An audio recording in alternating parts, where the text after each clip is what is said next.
Hello friends, प्रीति PCS के इस नए एपिसोड में आपका स्वागत है।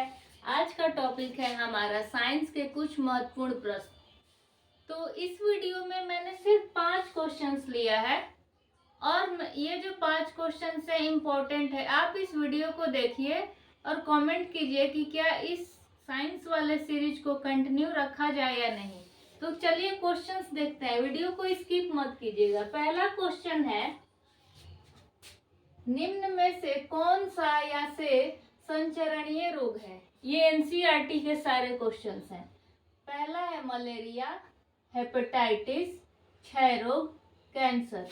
4 रोग दिए हैं और बोल रहा है कि कौन सा संचरणीय रोग है। ऑप्शन ए है only 1 and 4, only 2 and 3, only 2 and 3, 1 and 3, only 1, 2 and 3। बोल रहा है कि कौन सा संचरणीय रोग है। तो मलेरिया तो फैल जाता है, तो पहला तो ठीक है। हेपेटाइटिस भी फैलता है। संचरणीय मतलब ट्रांसफर हो जा रहा है, एक आदमी को हुआ तो दूसरे को भी हो जाएगा। क्षय रोग भी, अगर टीबी हुआ है किसी को, क्षय रोग माने टीबी, तो अगर हम उसके थाली में खाए, उसके साथ रहे, हमारे मुंह पे खांसता है तो हमारे अंदर भी टीबी हो जाएगा। तो 1, 2 और 3 इसका सही उत्तर हो जाएगा। कैंसर अगर एक व्यक्ति को हुआ है और हम उसके साथ में है तो वो संचरण नहीं करता है, वो जिसको हुआ है उसी में और बढ़ते जाएगा या इलाज करेंगे तो ठीक होगा। तो कैंसर संचरणीय रोग नहीं है।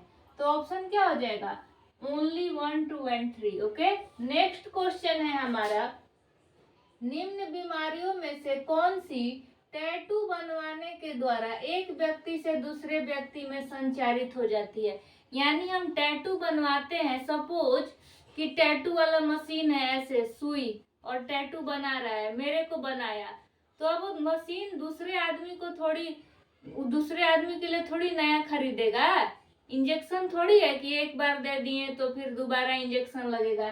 तो बोल रहा है कि टैटू बनवाने से कौन कौन से रोग एक व्यक्ति से दूसरे व्यक्ति में चले जाते हैं। चिकनगुनिया, यकृत शोथ बी, HIV एड्स। ऑप्शन है only 1, only 2 and 3, only 1 and 3, 1, 2 और 3 माने सभी। तो ये 1 है जो वो नहीं होगा, जहां जहां एक है काटिए, क्योंकि चिकनगुनिया जिसको हुआ है वो मच्छर काटने से होता है, वो उसी व्यक्ति को होगा, वो टैटू बनवाने से नहीं फैलता है। तो यकृत शोथ यानी हेपेटाइटिस को हिंदी में यकृत शोथ लिखता है, तो अगर कभी ऑप्शन में यकृत शोथ लिख दे तो it means hepatitis B. Hepatitis B और HIV, अगर ये दोनों रोग से कोई व्यक्ति संक्रमित है और उसी मशीन से टैटू बनवाया और मैं भी बनवा लूं तो मैं भी संक्रमित हो जाऊंगी। ठीक, आते हैं अपने अगले प्रश्न पर। आंसर क्या हो जाएगा, ओनली 2 and 3। बोल रहा है DNA के संदर्भ में निम्न कथनों पर विचार करें। पहला स्टेटमेंट है, DNA एक पीढ़ी से दूसरी पीढ़ी तक आनुवांशिक सूचनाओं के वाहक है। यानी जो DNA है वो एक पीढ़ी से, एक जनरेशन से दूसरे जनरेशन में जो भी आनुवांशिक सूचना है, यानी जो हमारा जेनेटिक इंफॉर्मेशन है, वो उसका वाहक करता है, पहुंचाता है DNA। दूसरा कथन है, सभी जीवों में DNA ही आनुवांशिक पदार्थ है। यानी अगर जितने भी जीव हैं और जो जेनेटिक मटेरियल है वो DNA ही है। तीसरा स्टेटमेंट है, प्रत्येक गुणसूत्र यानी प्रत्येक क्रोमोसोम में DNA पाया जाता है एवं जीन DNA के ही खंड है। गुणसूत्र में DNA पाया जाता है प्रत्येक गुणसूत्र में, और जीन जो है DNA का खंड है। ओनली एक सही है, केवल 2 सही कथन है, या तीनों कथन सही है, या तीनों असत्य है। तो आंसर क्या हो जाएगा, तीनों यहाँ पे जो कथन दिया है DNA के बारे में वो सभी सत्य है। ठीक, आते हैं अपने चौथे प्रश्न पर। चौथा प्रश्न है, निम्न में से कौन सा एक न्यूक्लियोटाइड DNA में नहीं पाया जाता। एडेनिन, गुआनिन, साइटोसिन या यूरेसिल।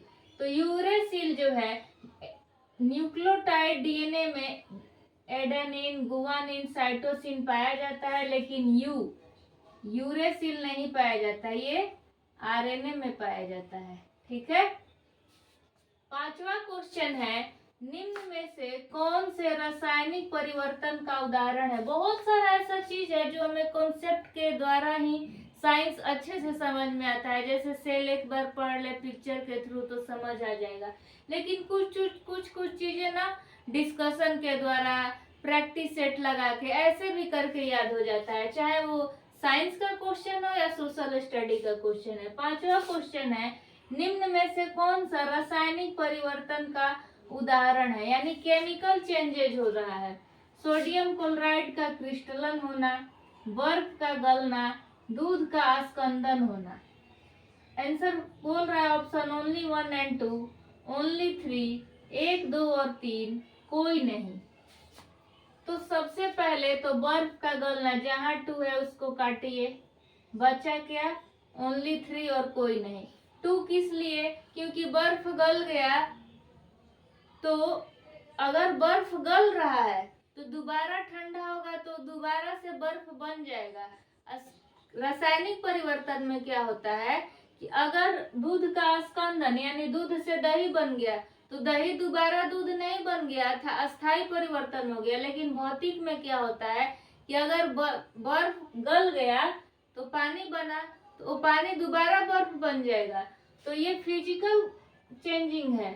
और सोडियम क्लोराइड का क्रिस्टलन, ये भी फिजिकल चेंजिंग है, ठीक है। क्रिस्टलन यानी नमक का क्रिस्टलन हो गया, फिर वो क्रिस्टलन टूट के नमक बन सकता है। लेकिन दूध का आस्कंदन, दूध से दही बनना के दही से दूध, ये पॉसिबल नहीं है। तो इसका आंसर क्या हो जाएगा, ओनली 3 जो है यहाँ पे रासायनिक परिवर्तन है। तो दोस्तों अब आपको कमेंट करना है कि क्या इस साइंस वाले एमसीक्यू सीरीज को कंटिन्यू रखा जाए, और मैं एक्सप्लेन भी कर रही हूँ और हम एक बार प्रैक्टिस भी कर लेंगे।